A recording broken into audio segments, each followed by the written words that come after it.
দেখো, হাঁটছে আমার দিকে। ও এখনো জানে না তুমি আমায় দেবী ভেবেছো?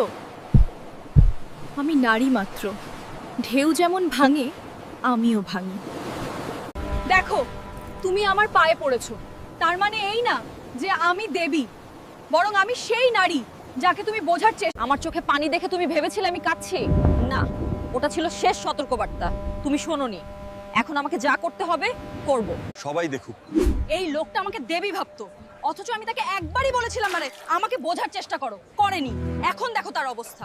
আমার পা ধরে পড়ে আছিস? ওঠ! আমি তোর দেবী নই, আমি সেই মেয়ে যাকে তুই কখনো শুনতে চাইনি। এখন যা পাবি পাবি। আমাকে তুই অনুমান করে নিয়েছিলি, জিজ্ঞেস করিসনি কিছু। তার শাস্তি কাটেই আমার সামনেই তোর সব স্বপ্ন মরে যাক। দোষী। আমি সত্যই তোকে ভালোবেসেছিলাম, বিশ্বাস করো, কিন্তু তুই আমার না শুনতে চাইনি।